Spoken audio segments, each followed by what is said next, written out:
Good evening, everyone. My name is Mervyn Morgan. I'm from the ITP Support Association here in the United Kingdom. I'd like to thank you all for logging in for tonight's latest ITP patient meeting. Our virtual meetings have proved to be a huge success since we started them almost 10 months ago at the very start of this pandemic. Tonight, I would like to introduce our two experts. Firstly, long-term friend of the association, Dr. Sue Havard from the Oxford University Health Trust.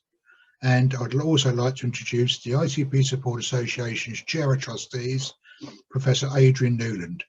Both have supported us on several of these Zoom patient meetings during the pandemic. In addition, I would also like to introduce two stalwarts from the ITP Support Association. Our senior patient mentor, Rhonda Anderson, and someone many of you will know from our social media channels, Mr. Anthony Hurd. Both Rhonda and Anthony also contribute to our quarterly journal, The Platelets. Now for the first question. Are people who are unable to have penicillin also excluded from having the Pfizer vaccine? And was it just a rash? Was it sickness? Was it anaphylaxis?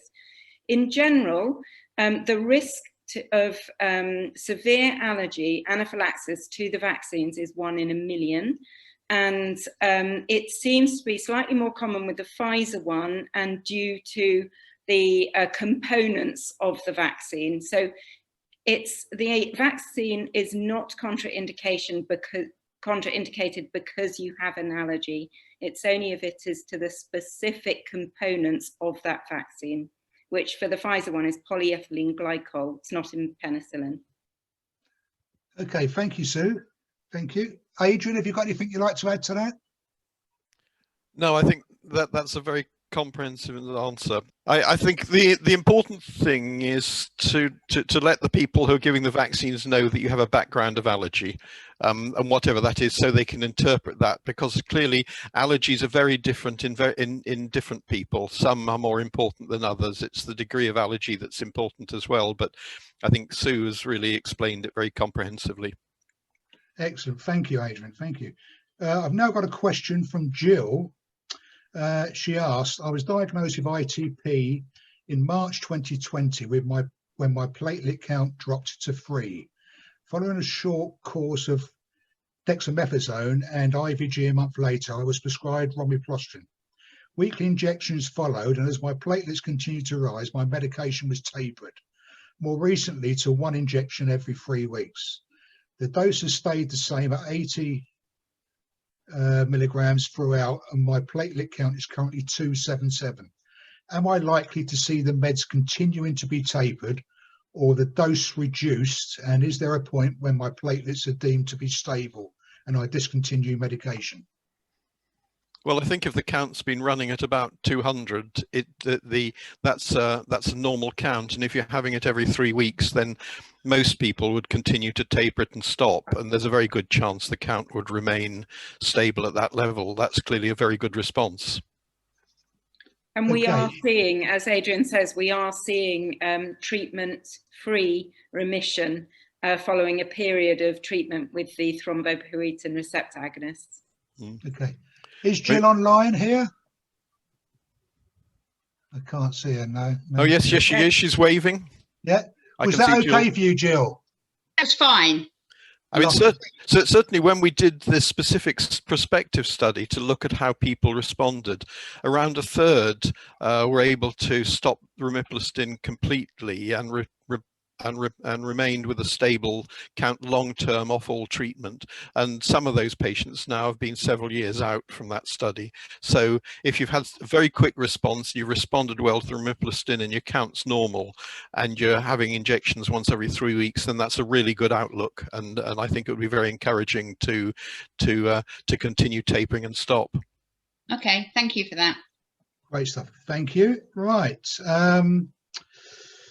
Now I've got one from Gabrielle. How can I be sure my immune system will respond adequately to produce antibodies necessary to protect it from the virus? This is once they've had the vaccine.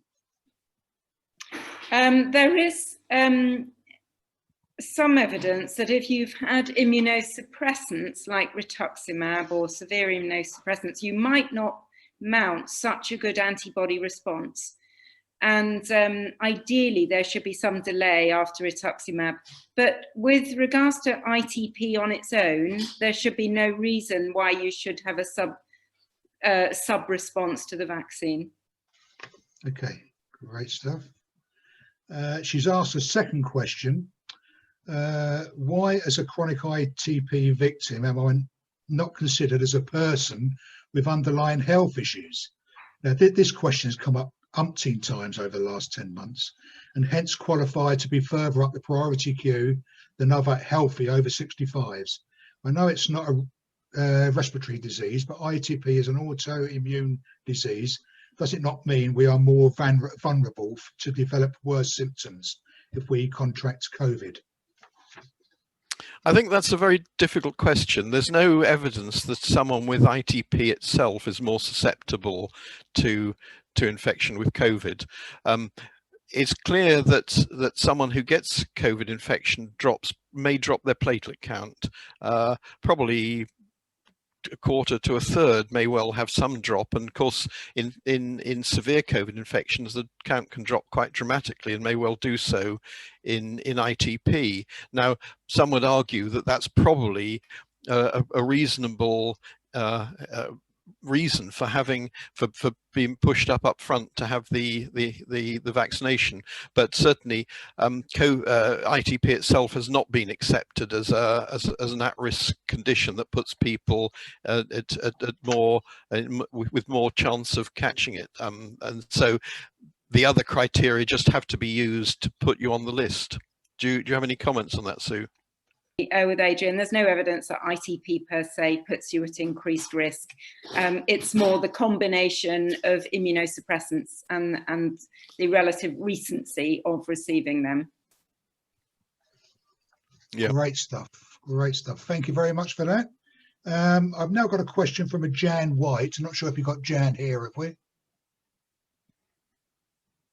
And I've just noticed we've got a friend from Holland here as well. Hello, Karen. Hi, good afternoon. Good afternoon. Right, the question from Jan White. I'm a 62-year-old woman who has had ITP for over 30 years, and my platelet count is usually between 30 and 40.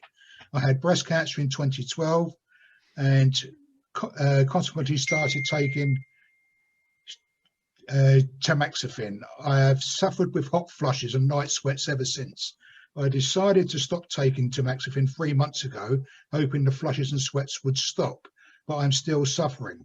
I contacted my GP and he advised me that because my bone marrow and spleen are having to work harder, it can cause flushes and sweats, and that it is not hormonal. I'm amazed, as I have never been told this and assumed it was the tamoxifen. My question is, are you aware of any treatments to help me, as I cannot cope with sleepless nights anymore?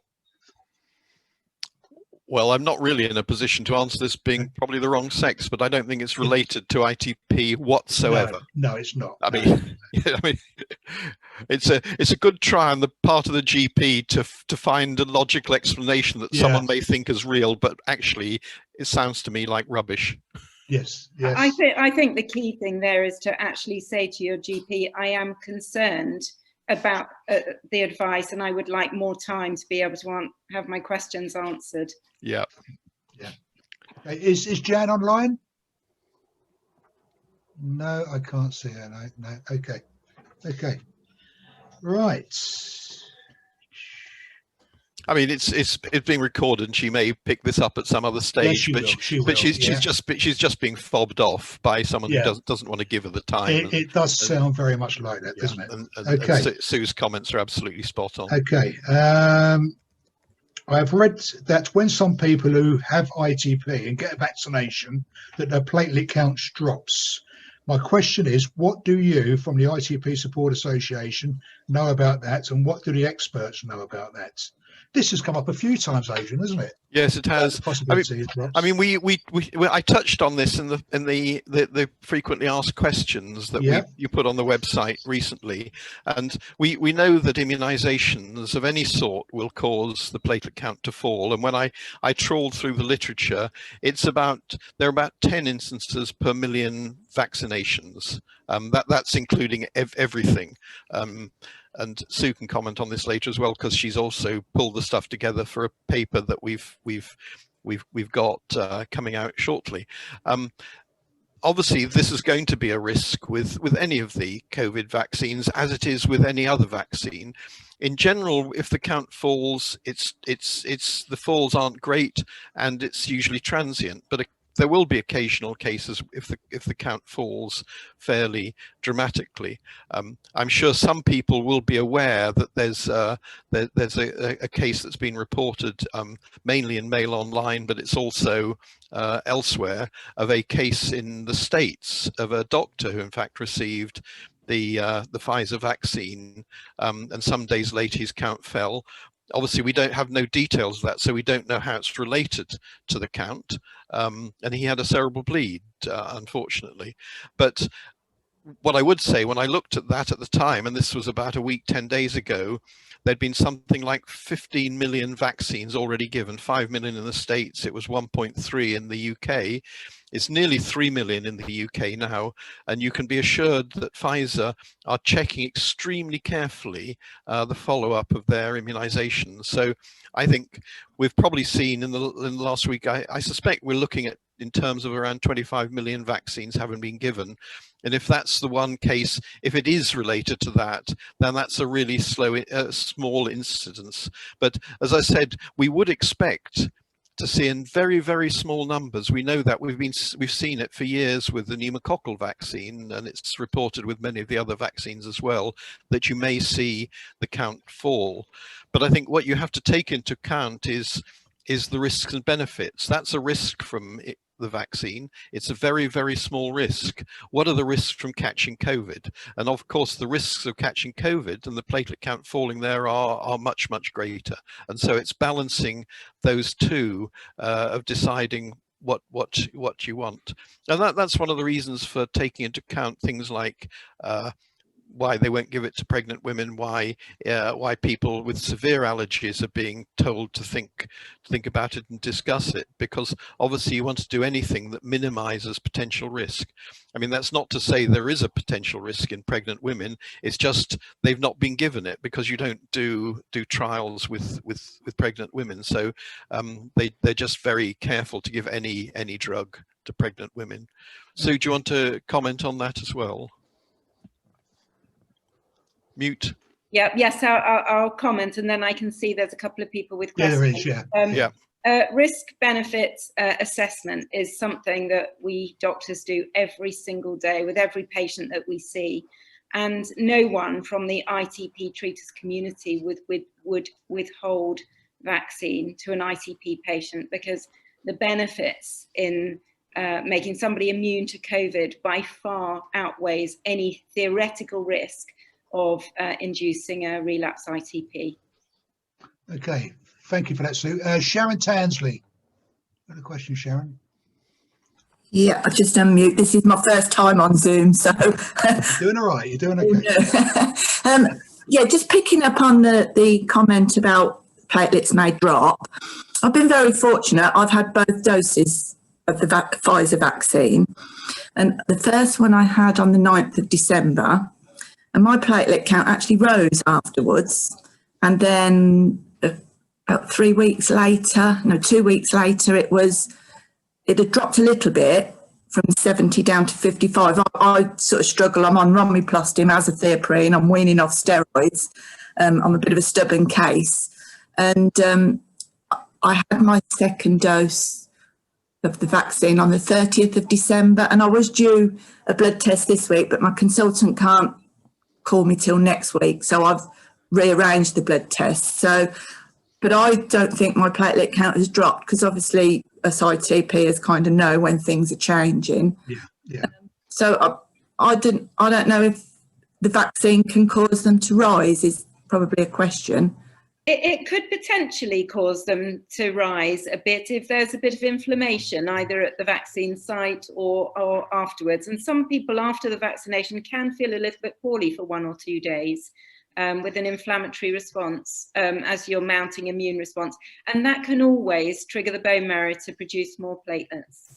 I have to say, all I had after both times was just, it felt like a bit of a bruise on my arm for 24 hours. So I was lucky that I didn't get that response. So, but obviously I'd just like to be different, I think. But it's just put it out there that I've had the 2 doses and that I've been fine. Lovely. And it's went up a bit. So, Thank you, Sharon. That's because I work the NHS, I think. Okay, thank you, Sharon.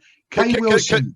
Actually, can I just make a comment? I see Karen has asked a question here, or made a statement about the different vaccines, about the three vaccines there. Obviously different technologies, although two of them, the Moderna and the Pfizer one, are relatively similar. They're the mRNA ones.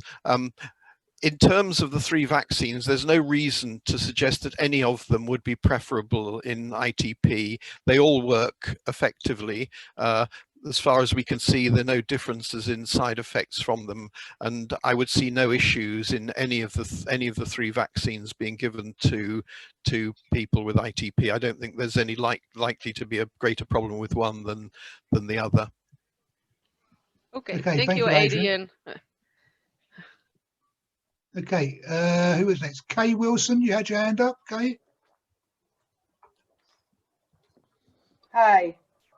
This is my first time on. I recently got diagnosed on the 19th of November, and I'm not in England and Wales, I'm in Scotland, but I was told I could come on it. I appreciate you letting me come on, because it's obviously a boat out of the blue. I got the flu vaccination at the end of October for the first time, and they're blaming that as to what's caused my ITP, because I just started to get bruises, and then I had a blood clot in the back of my throat, and I went to the doctor, and it all happened very quickly. So I was put on steroids, which increased the count the first week, then dropped it back down. Then I was put on Revolade. Again, the count went up the first week on 50 milligrams, but dropped down again. I was sitting at 39. My lowest count's been 12, and they increased the dosage up to 75. But my worry now is when I go back next week, if it doesn't go up, what other options have I got without being on an immune suppressant drug? Because I've 8 weeks practically been in the house and been told to do very little until they can get this count stabilised. So I'm just a bit concerned as to what's going to happen. Okay, Adrian, Sue? Whether there's a relationship with the flu vaccine or not, it's difficult to say. As I said, when we see the count coming down with post-immunization, the count generally comes down slightly and bounces back up again. Even in patients who got ITP, when it comes down, it's usually a relatively transient thing, or though sometimes if it drops very low, it may need a course of steroid to do that. If this is essentially a new case of ITP, then it's really a question of actually seeing what the response to treatment is. And certainly with the current guidelines, we suggest starting on steroids, and then if there's no response to that, to actually stop the steroids very quickly. If there is a response, to stop steroids anyway, but slightly more slowly. If the count comes down, to look at something else. And in these times of potential COVID risk, there are various considerations for treatment, and maybe I'll ask Sue to talk about that, because she's pulled a lot of the data together and thought about this quite deeply recently.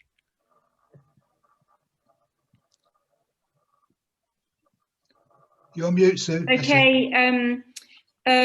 You were saying you've been asked to shelter at home because of your ITP, but you haven't got COVID. Am I right in saying? No, I was asked to first of all, because I was put on steroids for a month. Yeah. So yeah. I had to just watch what I was doing.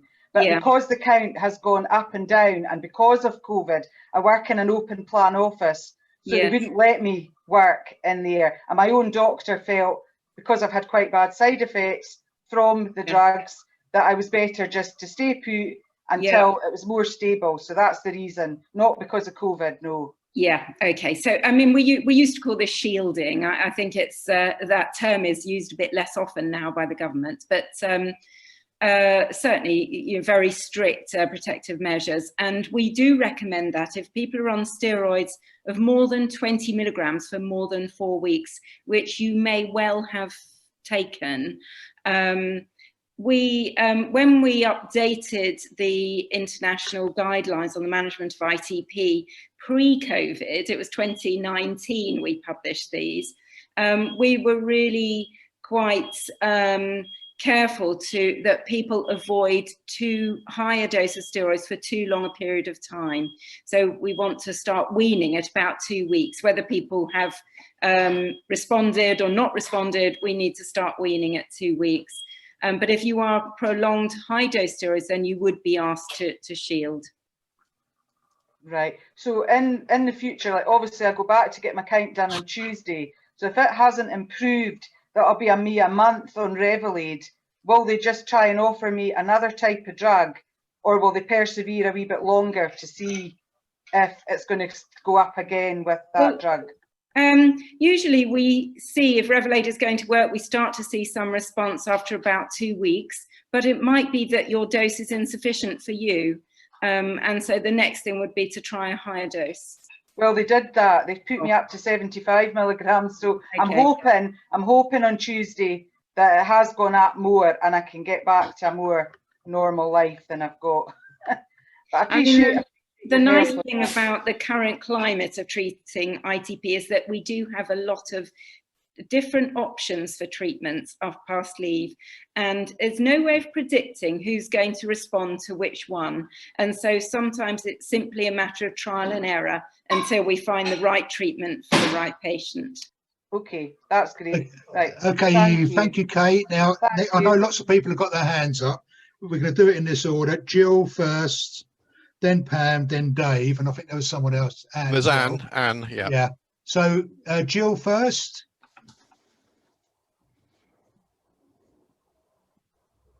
Go on, Jill, go ahead. I don't want to take up too much time because I think it's quite uncommon. The question I have is quite an uncommon query, but I've had ITP since I was 4 years old, and I'm now 42. I've had most of the treatments, but not chemo. Had my spleen taken out, etc.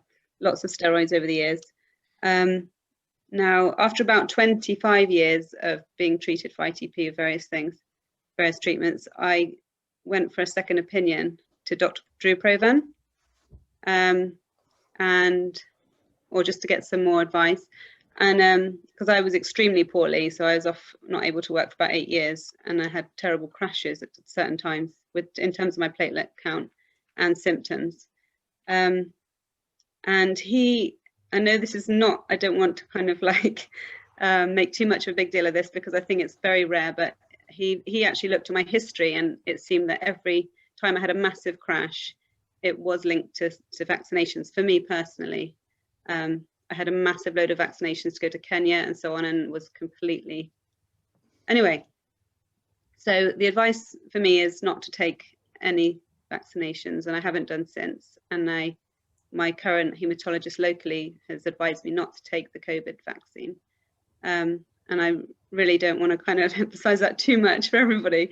But yeah, I wondered if you have any other patients with similar scenarios, and if you have any kind of pointers for me in this sort of situation. I know it's a tricky one probably.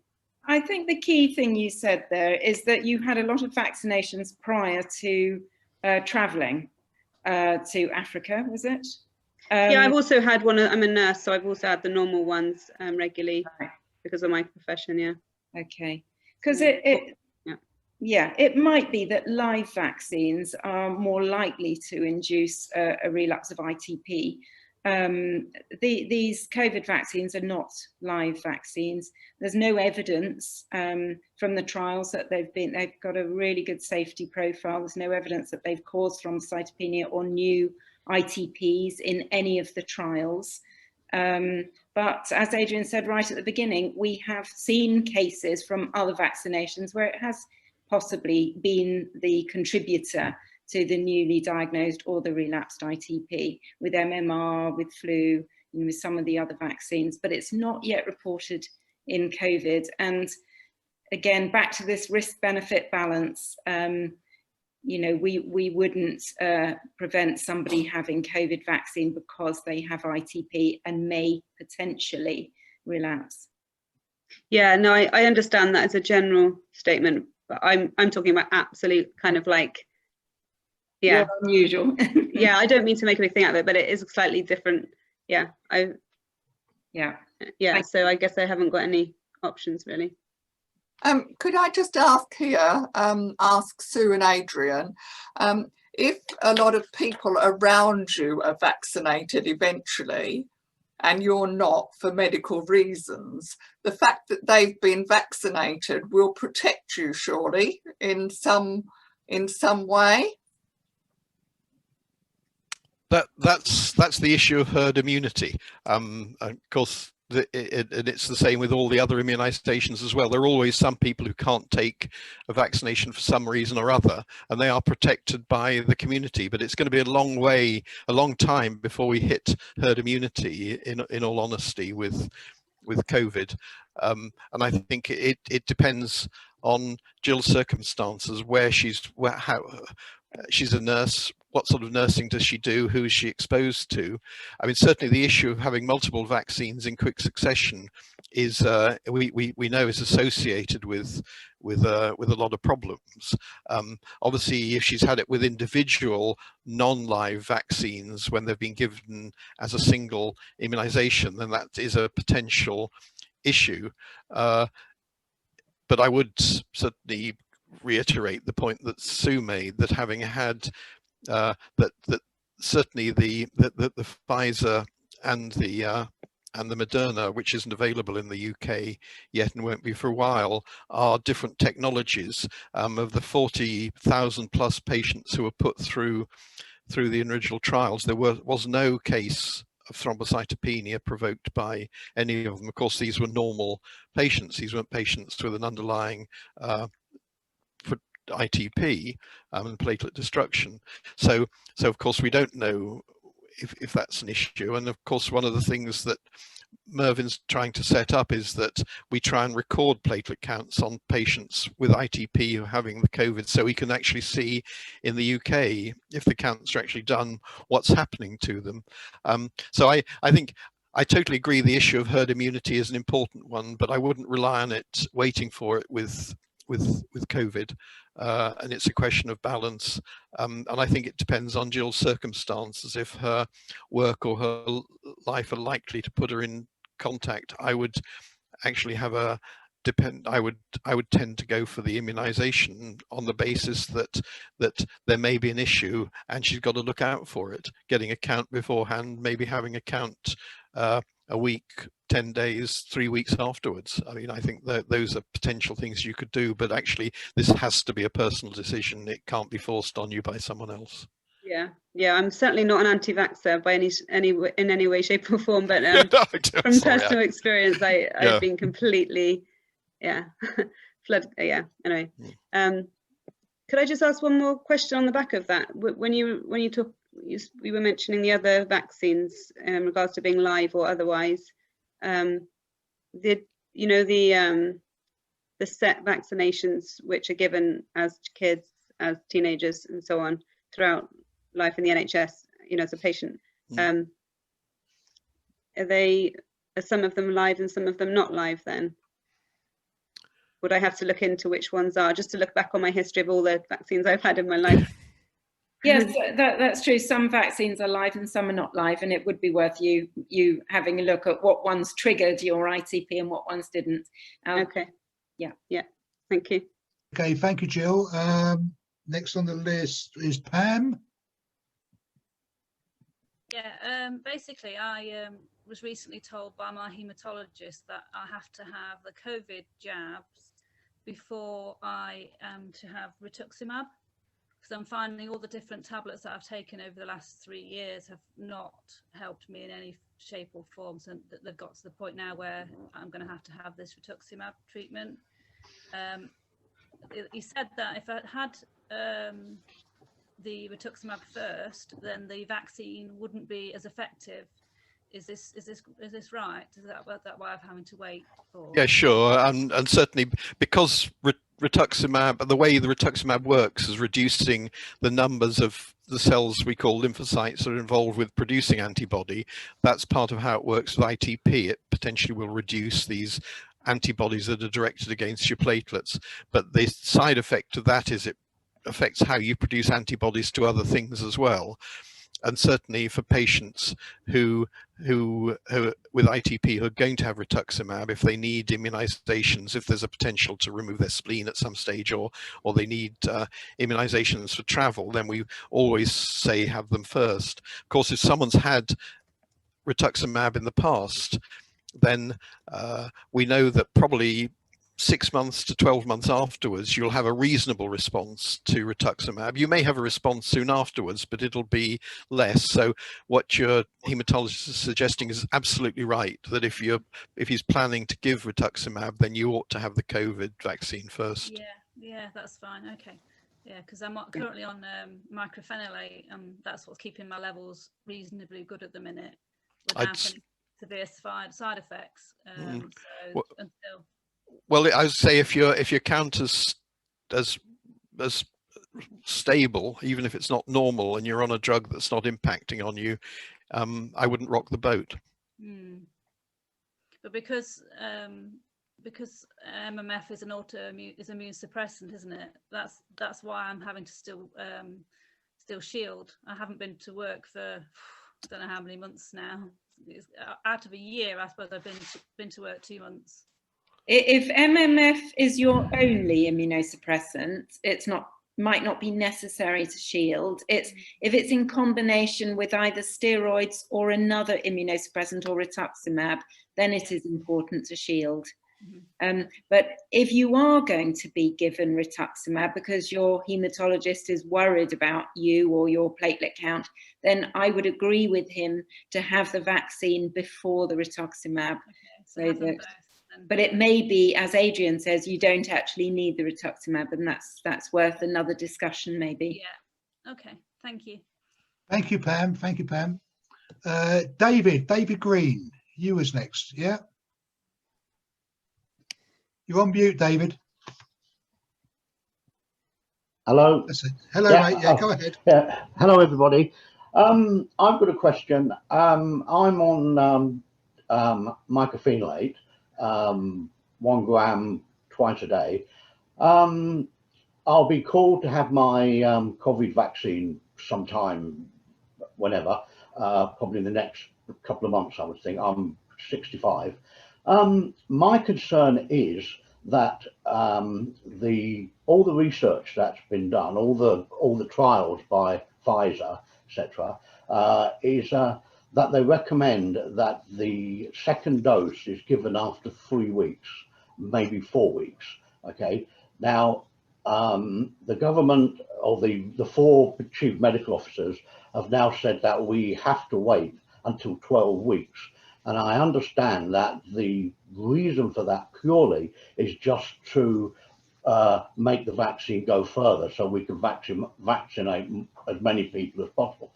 And I think, yeah, that's a great idea, but none of the research has been done on immunosuppressed people. And I'm just, I mean, I know that we're going to have a weakened response or a delayed response. And what worries me is that, say, maybe all the other countries are going for 6 weeks. It's only the UK that are delaying it to 12 weeks. And I'm quite concerned that from 6 weeks onwards, like, I may not have any protection whatsoever. And the kind of second half of the question is, does it make any difference to your immune response after the second jab, whether you have it at 3 weeks or 12? Because if I understand it rightly, then the closer I get to 12 weeks, obviously, the weaker the antibodies are going to get. But if we get the second jab at 12 weeks, let's say, then is my immune response going to be the same as if I was to have it at 3 weeks or at 12 weeks? Because that would just be a case of kind of continuing what we're doing now and just staying in and not doing anything. And, you know, but as I say, I'm just a bit concerned about having to wait till 12 weeks because I'm worried that maybe the second vaccine might not be as effective as if I had it at 3. There's a couple of things in there, David. I can just reassure you and everybody else that actually getting the 2 vaccine doses 12 weeks apart has actually been shown to produce a 3 times better immune response and very likely to create longer term better protection. So modelling really shows us that this is the right way to go. So I think Britain are in the lead in that, and that's learning from the ChAdOx, the Oxford vaccine trial.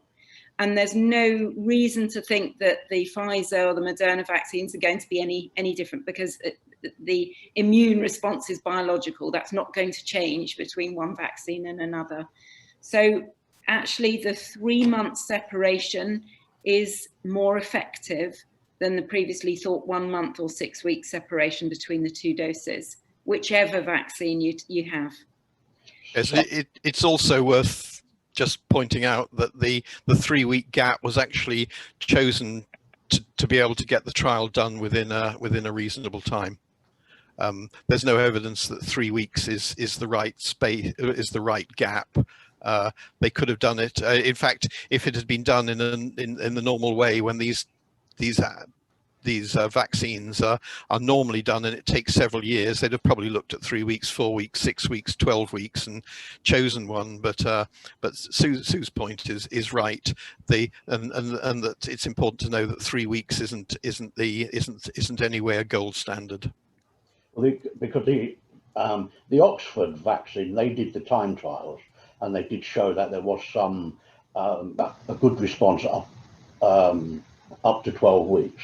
So basically then, from a vaccine biology, waiting till 12 weeks is probably a better thing to do then than, but fair enough. Can I just add, though, listening to what's been talked, you mentioned the Pfizer vaccine and the Moderna vaccine.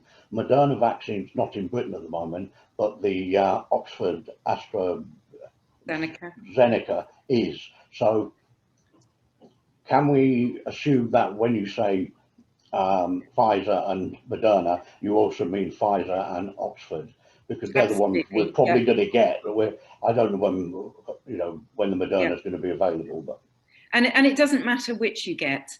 I thought I had mentioned the Oxford vaccine actually, but it really doesn't matter. They're all equally as effective. They work in different ways, but they mount just as good as immune response. Okay, that's fabulous then, isn't it? I mean, yeah. All right then. Well, I'll just stay in and wash my hands and wear my mask then. Right. Yeah. Thank you. Just to say about, I will just add about the vaccine. When you've had it, you still do have to stay indoors, as David's probably highlighted, but that is very important. Your own immune response, you're not really immune for at least 2 or 3 weeks yourself anyway. And even when you've had it, you can still transmit it to others on your skin, and it protects you from getting illness, but you can still transmit it. So they're also important messages to get across. To quote Professor Van Tam, wasn't it? Don't go rushing off to the bingo, wasn't it? Yeah. Correct, David. Thank you. Yeah. Thank you. Okay. Just to add a point to that, I think it will probably not entirely prevent the infection or prevent you spreading it, but hopefully it would reduce what we would call the viral load. So if you do spread it, it may well be that the people who catch it from you will not get such a severe COVID infection. I mean, that's a theory. You should still, as we've said in our frequently answered questions, make sure that you still follow all the guidance of hands, face, space, that sort of thing. Okay, thank you, Adrian. And remember to unmute myself. Going back to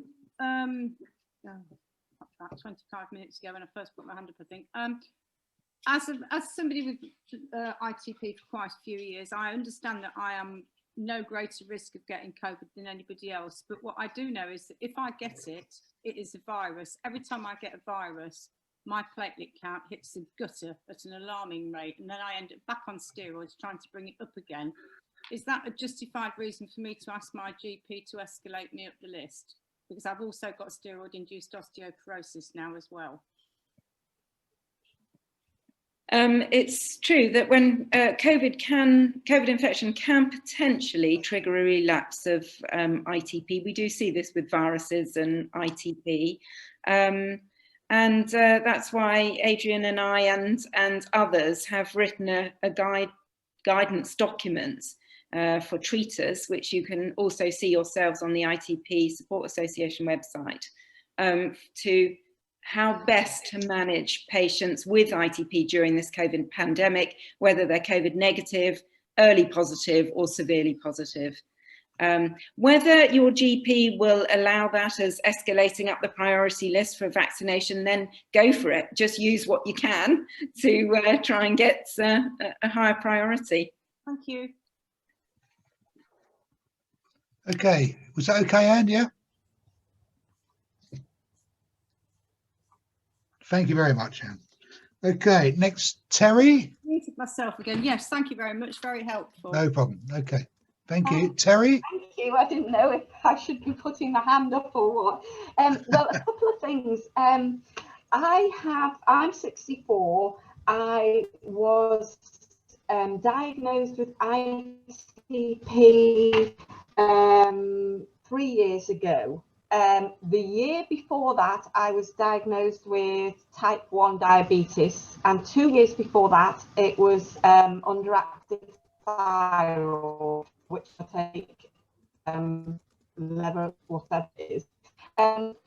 Obviously, vaccine for not vaccine, insulin for my type 1. At the moment, or to date, I've not had any treatment for my ITP. I get regularly tested every 8 weeks, and over the past 18 months my platelet count's been anywhere between 22 and 66. It's normally in the 20s or 30s, and I've never had any treatments. My only symptoms are that sometimes I have big bruises, quite black sometimes, but I'm bleeding from orifices or anything like that. Is it possible that I could continue without any treatment, or is it inevitable that one day, or maybe even now that I've had counts sort of continually in the 20s and 30s for over a year, that I should be having some treatment? There's no particular reason to have treatment if you don't have any bleeding problems, and the occasional bruising isn't a reason to have treatment. If you have other bleeding problems, or if you have other conditions that make you more likely to bleed, or if you're on treatment that could impact on how your platelets work, then yes, you would want to. But all treatments have side effects, and we prefer to avoid treatment if at all possible. And certainly, arguably, a count of between 20 and 30, if you're not bleeding, is actually pretty reasonable for most people, unless you're a rugby player or a manual labourer, or you have a sport then you're not going to have a problem, and there's no inevitable reason why you would have to have treatment. No. And you've certainly shown that the platelet count can go up. So certainly, if you had a problem, the likelihood is your platelet count would bounce up a bit anyway, even if it didn't come up to normal. So I think certainly with your diabetes, and the treatment and diabetes would certainly be impacted on by the treatments, particularly if it was steroids. I think that what's happening at the moment is just that sort of careful observation is absolutely the right thing to do. Just remember that if you do go for surgery or dental extraction, you will need to have your platelet count checked beforehand, and it might just need to be elevated for a short period of time just to cover that surgery safely. Right. Okay, Terry, was that okay? Yeah. The consultant did say that he would put me. Your signal's breaking up, Terry. We can't hear you. A bit more. The consultant said that he wouldn't put me on. Can you not hear me? Hello? No, it's your signal's breaking up. Oh, right. I don't know if the mute's off. Let me just put mute on. Hello? Can you hear me now? Hello, yeah, go ahead. Right. So the consultant said he wouldn't put me on steroids. This was last March as COVID was breaking out, not only because I think because of that, but because of the type 1, because it affects the insulin, mentioned an IVIG.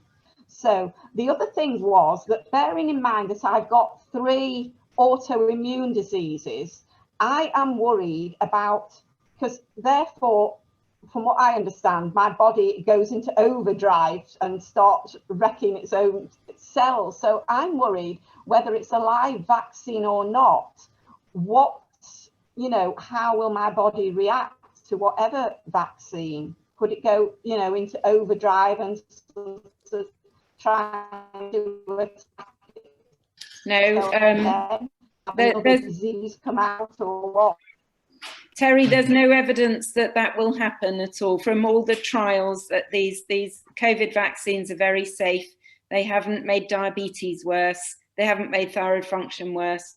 And they haven't sort of induced any ITPs. And thousands of patients have been studied. So yes, I agree, you do have a number of autoimmune conditions, but I still think it's safe for you to have the vaccine. Thank you very much. Thank you, Terry. Thank you. Okay, Wynne. Where is Wynne? I saw her on here. Yeah. Go ahead, Wynne. Thank you. This is on behalf of my adult son. He's had ITP for the last 30, 40 years, long history of it. Although he did have his spleen removed in 30 years ago.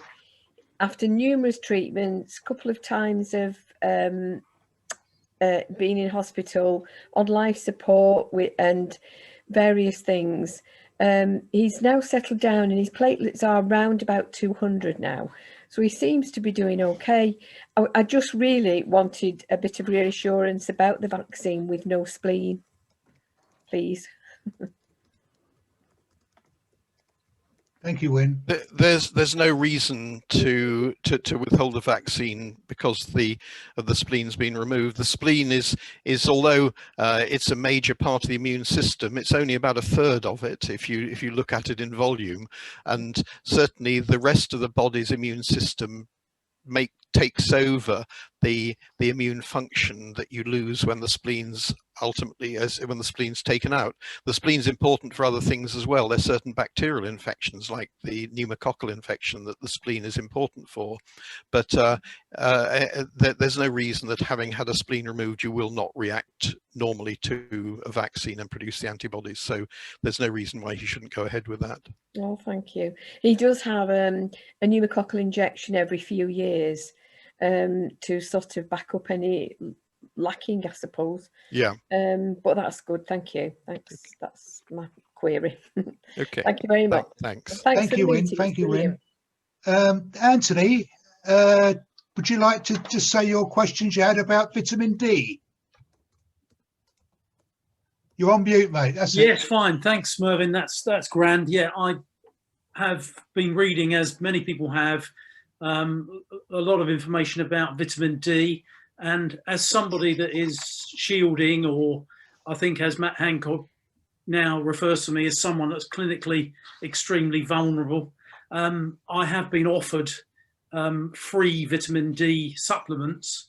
I think the government are looking to roll that out sometime in the next month or so. So with so much media attention on vitamin D, I just wondered if the panel could sort of explain to the wider audience this evening the significance of it, why we need it, why it might be of some benefit, if it is of some benefit regarding COVID, albeit I know that there were 3 recent studies that suggest that there isn't really enough evidence yet to suggest that it has any impact for those who have contracted COVID. But I would be interested to hear a bit about it and some background to it all, please. Thank you. Vitamin D is a really interesting vitamin that we used to think it was just related to putting calcium into your bones, but actually it has multiple effects. I looked at it myself with some experimental work a long time ago. It has impact on the immune system. It certainly has impact on how your bone marrow functions. I think you're right, Anthony, that that the studies haven't necessarily shown. I mean, there's some small studies that have tended to show benefit, but there aren't large studies that have confirmed that. All I would say is that the side effects on vitamin D, provided you're taking it in the prescribed doses, are non-existent, and certainly during the winter, the majority of us don't get enough vitamin D in our diet to actually replace what we need. And certainly myself, as I don't get out on the golf course at the moment because the government won't allow me, means I'm not being exposed to what sun there is. And I have to say, my wife and I have been taking it for the last couple of months and will continue until the end of the spring.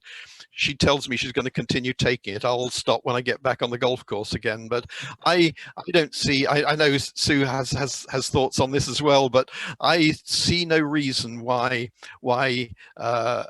supplementing your diet over the autumn and winter and probably spring period for people who don't get out, and certainly for people of colour, they ought to be taking it anyway. Yeah. Certainly where I work in the East End, the commonest test we do in our laboratory is vitamin D estimations, and they're virtually all low, and we keep trying to persuade our GPs not to do the test, just prescribe the vitamin. Yeah. I would recommend it, to be honest, although I accept that there isn't an enormous evidence base, but in terms of the sort of risks benefits we were talking about earlier, there are no risks, they're potential benefits.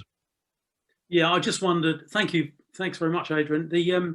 I just wondered if everyone else had realised whether or not they had had an email or any correspondence from the government offering them the supplement, and also just to remind people that if they have, you have to opt in to get the supplement sent to you directly from, I don't know who, but I guess someone somewhere will eventually be sending us supplements if you opt in. But it's very important that you have to opt in. You won't just get them. So no, I'm not paid for this at all, but I have to say I popped down to Boots, and they have nice little tablets, and my wife, who hates swallowing tablets, can even swallow those, and they come in packs so that last for about 3 months. And they don't cost a lot, to be honest. I think it was about £3 or £4 for 3 months treatment, which I wondered why the government was wasting its time. They should just say, go out and get them. Yeah. It'll cost them more to actually do the administration than Okay, thank you. On the chat, Christine has just said she's already opted in to vitamin D. So okay. I've got another question. Diane?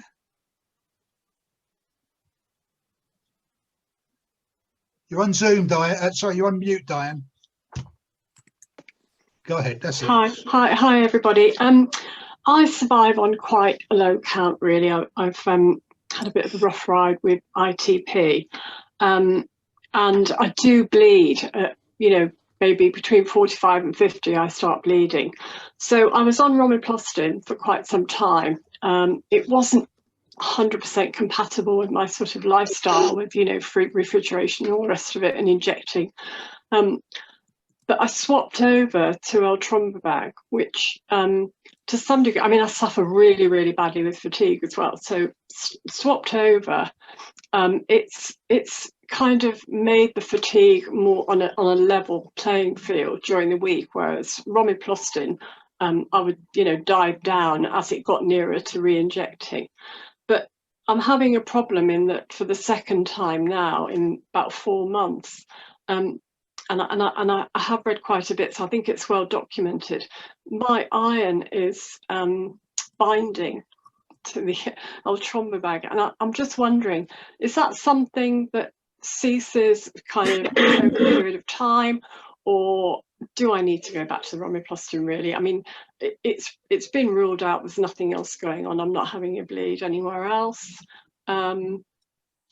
but it is, you know, I mean, obviously I'm now on high dose iron, which is, you know, not pleasant at all. I just wondered what, you know, what sort of the statistics are, and is it just a bit unusual? Well, I think so. L-trombopag can cause some iron binding. First of all, it's not uncommon for ITP patients to be iron deficient anyway, regardless of L-trombopag. Yeah, because my hemoglobin's dropped, you know, and the most common cause for dropping hemoglobin is some occult bleeding, but iron deficiency is common, and it's really important that for people with fatigue, and we know that fatigue is so common in ITP patients, a really big burden for patients with ITP.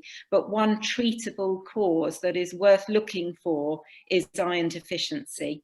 And if you find you are iron deficient, it's really important that you take oral supplements or an IV infusion, but the oral supplements are taken correctly, and that's really important. And so the way to take them is first thing in the morning, and no more than one a day, because if you take more than one a day, it starts to interfere with the absorption of the iron and cause side effects as well. So no more than one every morning, or one every other morning. On an empty stomach, an hour before any other food, drink or medication. So just with a glass of water or a glass of orange juice. And that's really important. And then at least a treatable cause of fatigue is being dealt with. But in terms of L-trombopag, it can cause some iron chelation, and that's something to look out for. But the romiplostim doesn't, does it? No. No. Okay, just going back to when people were talking about flu vaccines, the advice that I was given, because I do bomb after a flu vaccine, it takes about 10 weeks for it to come back up properly. I mean, my count will halve if I have a flu vaccine. And the other thing that I wanted to ask, my consultant was concerned about the COVID vaccine being an intramuscular, because that can cause bleeding for ITP sufferers. Well, we discussed this in the ITP community about the potential for causing a muscle bleed, and the same with people on blood thinners, on warfarin and other blood thinners, or on aspirin.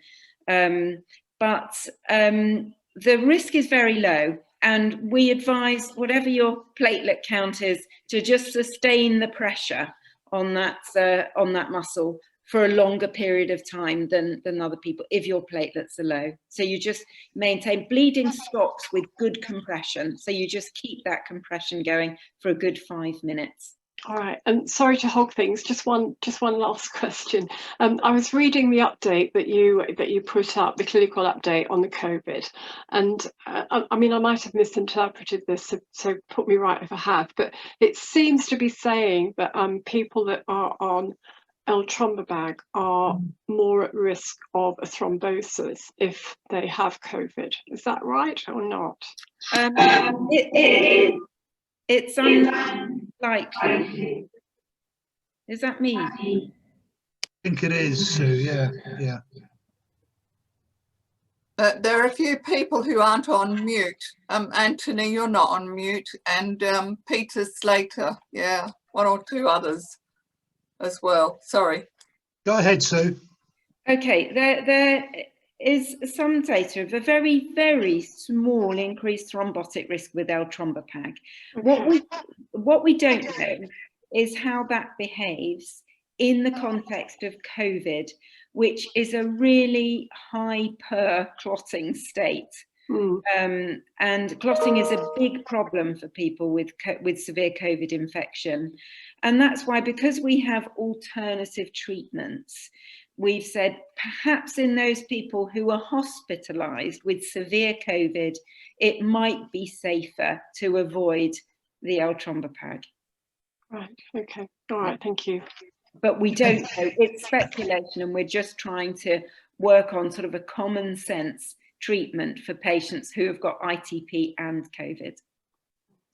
Thank you very much, Sue. Thank you, Diane. Okay, the last couple of questions. I know Eva's had her hand up for a while, and then Anne. Eva first. Hi, thank you. Mine's actually not about the vaccines. It's about, I know, unusual. It's about pregnancy. So I'm pregnant for the first time, and I'm just a bit concerned about bleeding after, if I have a delivery, bleeding excessively after, because I read that can be heightened with people with chronic ITP. So I'm just a bit worried, I guess, and thinking about what to do. I mean, my platelets are pretty good at the moment. They're around 90, so I don't need treatment.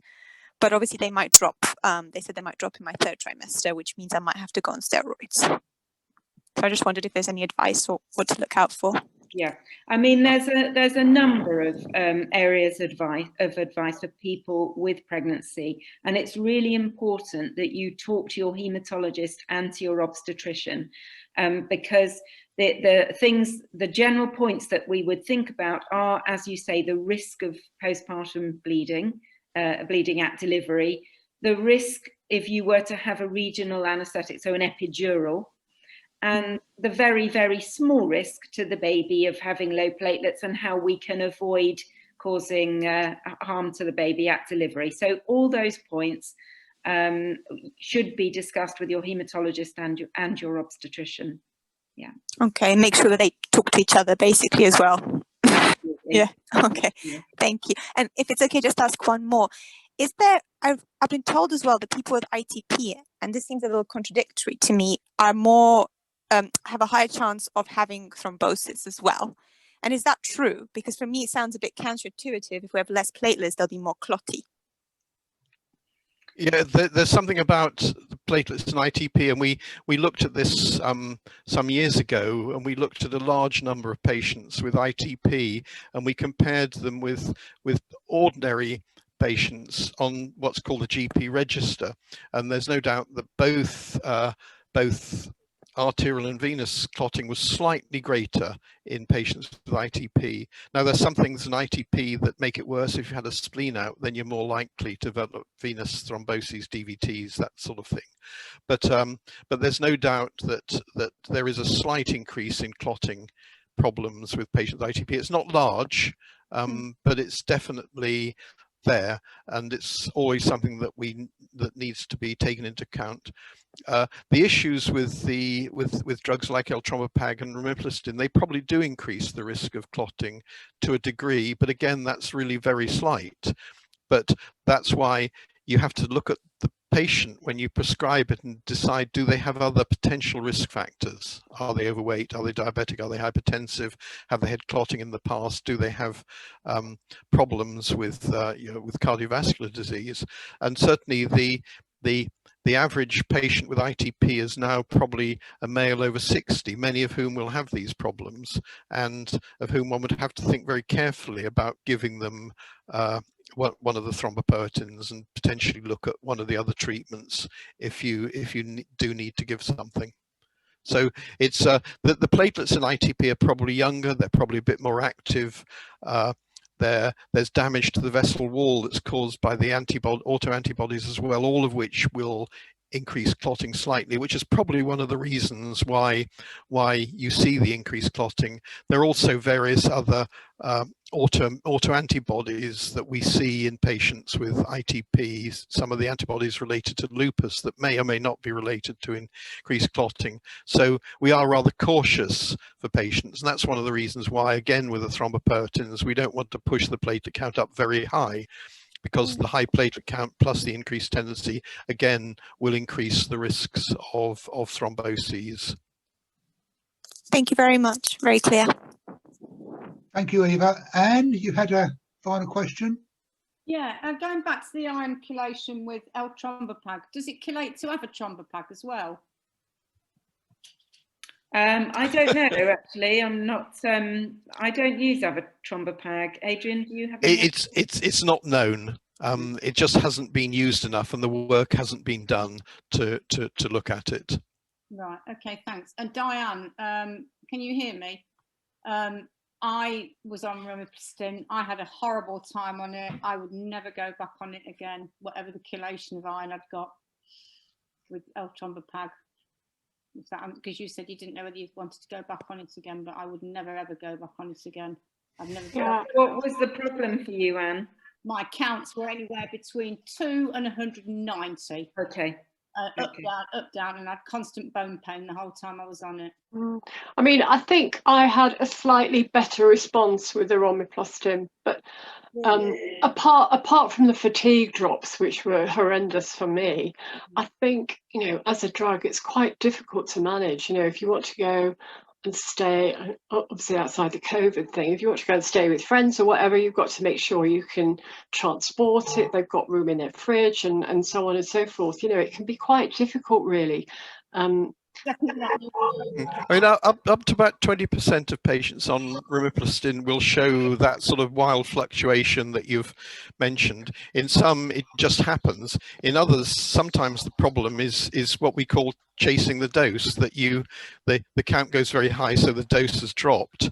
And by the time you give them the lower dose, the count has come crashing down, and then so you increase the dose, it bounces right up again. It's actually poor management of the drug itself. Yeah, and what we try and do is potentially leave the dose relatively stable and just allow the fluctuations to occur. But as long as they're not too wild, that's fine. But if you are going from 2 to up to 1 million, then clearly you have to stop it. And some patients are like that and will never stabilize on it and need to go on to eltrombopag. And of course, once we get eltrombopag available in this country, that's a further option. Yeah, I'm sorry. So all I was going to say is one of the advantages of eltrombopag, when we get it, is that you don't have the dietary restrictions that you get with eltrombopag. I mean, I've never had the luxury of a high count, but romiplostim did keep me higher. But I was on maximum romiplostim for my weight, and I'm now on maximum eltrombopag for my weight. Yeah. So I think I'm just one of the, I think perhaps actually we did quite a lot of sort of delving into history, really. You know, with my hematologist, I think it's quite probable that I had it really from a very early childhood, but nobody picked up on it, you know, because I was always kind of a bit of a calamity Jane. That's the tag that. Well, that's why we call ITP newly diagnosed ITP rather than acute in adults, because actually quarter to a third of ITP in adults is picked up incidentally. You know, they come in for surgery, have a routine test, and your platelet count's low, so you go from being someone who's been quite happy with a lowish platelet count to suddenly being told you're a patient who needs treatment, and isn't life dreadful? And you actually probably wish you never knew. Yeah, I mean, my introduction to ITP really was me landing up in intensive care for a week with, you know, massive bleed from the throat. So you know, it was kind of... well, but I mean, what I would say about eltrombopag, I mean, the maximum dose is 75, which is the one that was chosen through the dose finding studies, but it is given up to a dose of 150 milligrams in patients with aplastic anemia, and in a lot of those tolerate it really well. So occasionally, if you follow the patients closely, there are some patients with ITP in whom we do push the dose up actually higher than 75, and if they tolerate it, then that's fine, and it's what happens to the count. Yeah, interestingly enough, sorry, I won't hug it for much longer, but interestingly enough, what I did find with eltrombopag was that when my count is dropping, I get horrendous migraines, and the minute they disappear, I know that it's going back up again. Not an awful lot, but you know, it's kind of going past that bleeding stage, which is quite interesting. Always listen to the patient. Always listen to the patient. That's what we're trying to do through the association, is that we've got this little project going where we're trying to discuss sort of what we call shared care. That's care between the patient and the physician looking after them. Thank you, Diane. Thank you, Dan. David, last question, because I'm conscious of the time.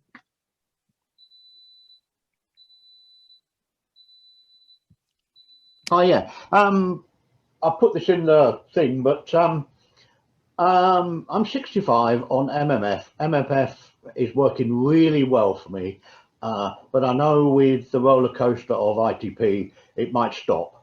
It might not, but it might. The Indian studies that I had done shows that my platelets are destroyed in my spleen. Now, should MMF stop working for me, then I may be offered a splenectomy. To be honest, I don't want one. because of my age and because they don't always work. And I've read that sometimes ITP comes back with a vengeance after you've had your spleen out. Can I, given that the thrombopoietin what it, agonist drugs are so expensive, right? Can they actually force me to have a splenectomy? I don't think they can, but I just thought I'd ask. Because no one can force you to have a Yeah. splenectomy, and indeed the number of splenectomies done in the UK now is really very, very low, and that's primarily because patients don't want them anymore, Yeah. because we actually have a number of agents that work well. The fact that you actually respond well to MMF, there's no reason why you can't continue on it for indefinitely. It may be that your physicians will say at some stage, well, let's tail it off and see if you maintain your count. You may well. If it doesn't, the options are going back on MMF or starting one of the thrombopoietins. The fact that you responded well to MMF suggests that you will potentially respond very well to a thrombopoietin if you need it anyway. And as we've heard earlier from I think it was Jill very early on, that actually the likelihood is you can stop the thrombopoietins at some stage anyway if you have responded well. So there's no one can force you to have a splenectomy and say, well, we're not going to give you other drug if you don't have your spleen out. The numbers of splenectomy in the UK now, and indeed in Europe and increasing in the States, have dropped dramatically. Okay, thank you. No, I just asked because I know that the NHS is so concerned about money, so you never know. But anyway, thank you. That's been a great help. You know. Well, I think the government have shown us recently there is a magic money tree somewhere. True. I mean, I think a point that several have made, and the last one that came up from Anne, mycophenolate, horrid drug for me. I mean, we have a lot of options. Not all drugs suit everybody, and the question is of finding the drug that suits you as a patient. And if it does suit you and you respond well, hang on in there. Okay, thank you, David. Thank you. I think time's getting on now. Adrian, Sue, do you want to say any last words before we wrap up? I think I've spoken enough. Sue? I hope that we've both provided reassurance that the vaccine is safe, and you know, there aren't really contraindications, so it's important to have. COVID's a nasty disease, so if you can protect yourself against it, please do. So I hope it's been lovely seeing everybody, and I hope we've helped. Thank you very much, Sue. And just for everyone, if you can just keep a lookout over the next couple of weeks, we're currently working on a survey which we'd like all of our ITP members and patients who've had the various COVID vaccines to actually complete, please. And this will help us track the data regarding COVID and those with ITP. So it may well be useful for us in the future. So just keep a lookout for that. Thank you, everyone, for taking part. It's been really useful. We've had some fantastic questions, some great interactions with our experts and everyone here. Thank you, Rhonda. Thank you, Anthony. Thank you, everyone else. I can see Caitlin there from down in Devon. Hello, Caitlin. And Patricia from down in Sussex, lovely Sussex. And Pam from Nottingham. Thank you, everyone. And of course, Diane from the Northwest. Thank you, guys. Take care. Thank you. Bye-bye. Thank you, everybody. Thank you and goodbye. Bye. Thank you. Bye. Goodbye. Bye, everyone. Thank you.